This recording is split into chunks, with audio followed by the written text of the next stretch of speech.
不動産屋さんの階段へようこそ。最近自宅が怖いというお話を意外と聞きますね。これは以前集中豪雨の話をくださった男性美容師の酒井さんがその実家で体験したもう一つのお話です。酒井さんによると、自分の実家はなんか変なんですよね。家に何かがいるって思うんですよ。と話していました。酒井さんの実家は東北の山形県で結構な築年数の古民家だということでした。酒井さんが最初におかしなものを見たのは彼が小学生の時だったそうです。当時酒井さんの学校では班に分かれて一箇所に集まり集団登校をしていました。酒井さんの班の集合場所はちょうど酒井さんの家の前だったので、ある朝いつものように家の前で他の生徒が集まるのを待っていました。酒井さんは少し早めに来ていたので、誰もまだ来ておらず、なんとなく背後の自宅の方を見たそうです。そこには自宅のガレージが見え、ガレージの扉が閉まっていました。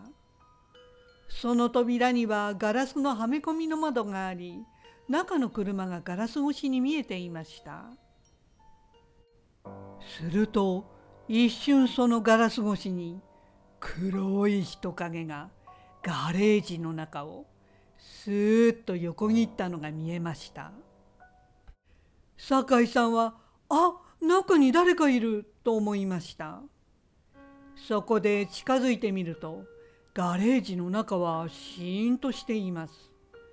ガレージは鍵がかかっているので、もし中に人がいる場合、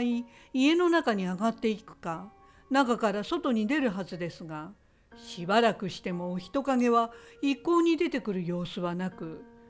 ずっと物音一つしませんでした。酒井さんは、おかしいな、今の人はどこ行ったんだ、とても不可解だったそうです。でも子供でしたから家族に確認することもなく、そのまま登校して忘れてしまいました。その後も酒井さんが一人で留守番をしている時、家族が玄関ドアを開けて帰宅したような物音がするので見に行くと、誰も中に入っていないということもしばしばありました。でも小学生の酒井さんはそんな妙なことがあっても特に気にすることもなかったそうです。そして酒井さんが中学から高校へ進むくらいの頃でした。それは真夏の時期でした。酒井さんの自宅は酒井さんの部屋だけエアコンがなく、真夏の寝苦しい夜だけいつもエアコンのある母親の部屋で寝させてもらっていたそうです。その夜も酒井さんは自分の部屋ではなく、そのエアコンの部屋で一人で寝ていました。それは深夜をだいぶ回った酒井さんが気持ちよく深い眠りについていた時でした。突然誰かに足をぐいっと引っ張られたそうです。うわ、誰？とびっくりして目が覚め、すぐ足元を見るとそこには誰もいませんでした。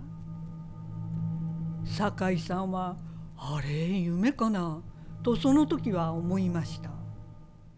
ところがそれからしばらくして酒井さんが先日のことをすっかり忘れた頃、また夜に一人で同じエアコンの部屋で熟睡していると、いきなり何者かに足首をつかまれ、また両足をぐいっと引っ張られるということが起きたのです。何なんだとその時もすぐ足元や周りを見渡したのですが、やはり誰もいませんでした。その時はさすがに怖かったので、それ以降酒井さんはそのエアコンの部屋で夜寝る時は電気をつけるようにしていたそうです。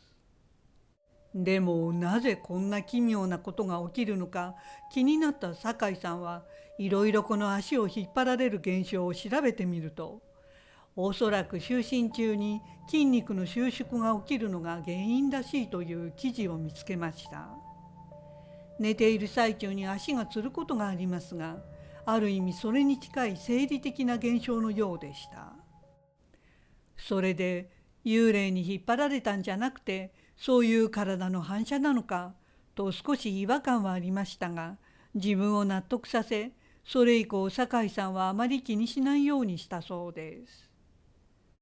それから過ごしやすい季節になり、酒井さんは自分の部屋で寝るようになったのですが、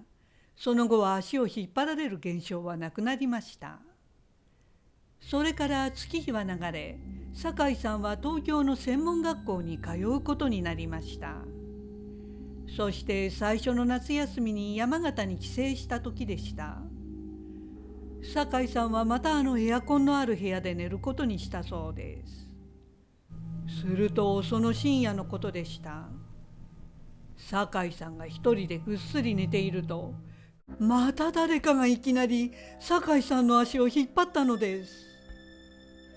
ああ、まただと驚いてすぐ目を開け見渡すと、誰もいませんでした。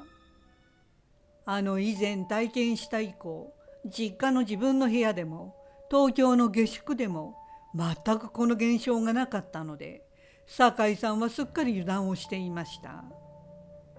でも今回ふと気がついたことは、体の反射という生理的な理由なら、どの部屋で寝てもこの現象は起きるはずですが、不思議にもこの実家のエアコンのある母親の部屋で寝た時だけ足を引っ張られるということでした。いよいよ不可解でしたが、酒井さんは母親にはこのことは一切話しませんでした。さて、それからさらに月日は流れ、次の年の夏休みに酒井さんはまた山形に帰省しました。実家に着いたその日は、地元の友人たちと夜遅くまで遊んで、深夜を過ぎて自宅に帰ったそうです。その夜も蒸し暑く、エアコンのある母親の部屋で寝ることにしていました。するとその母親の部屋に珍しく豆電球がついていました。その夜は母親がエアコンの部屋で先に寝ていたそうです。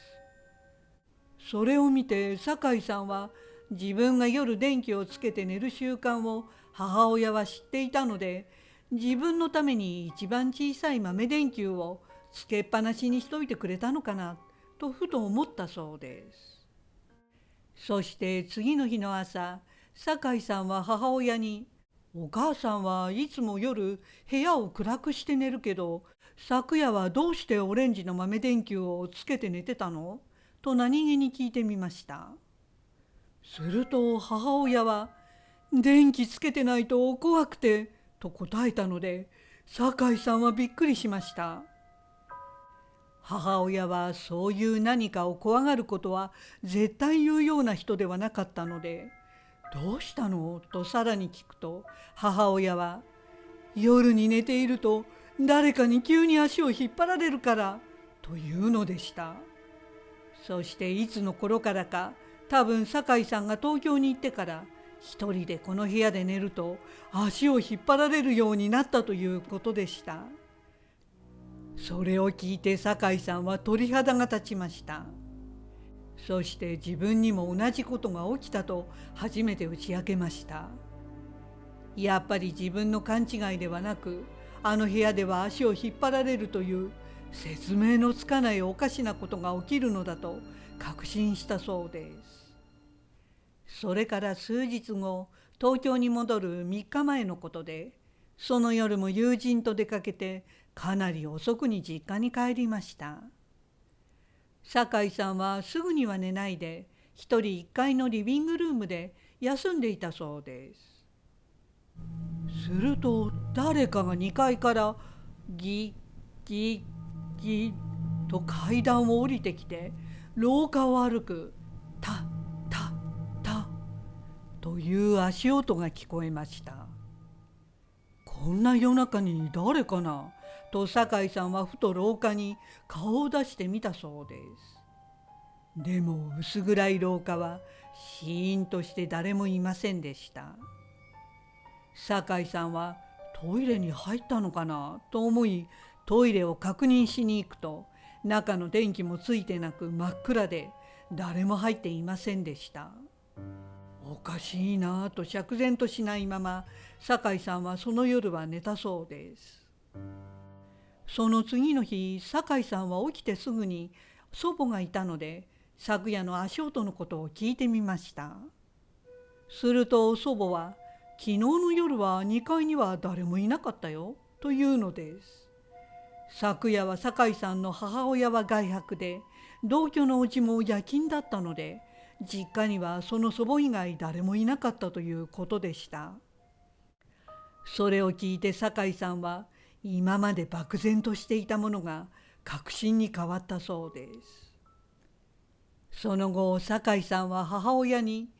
この家絶対何かがいるよと言って、今まで酒井さんにあった不可解なことをすべて話したそうです。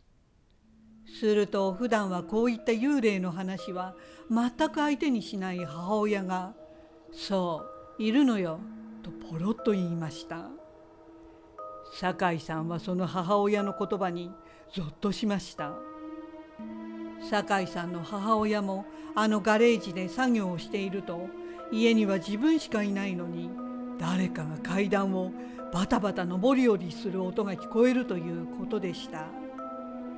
酒井さんは子供の頃に見たガレージの中の黒い人影のことを思い出し、あれも家にいる得体の知れない何かだったのだと思いました。酒井さんは、足音とかは都会ではないので隣の家の音では絶対ないし、足をつかまれる感触は本当に人間の手なんですよね。だから自分の実家は今でも怖いんですよ。いつか正体がわかるのかもしれませんが、また何か起きたらゆりさんに知らせますと最後に私に約束してくれました。ご視聴ありがとうございました。よろしければチャンネル登録といいねボタンをお願いします。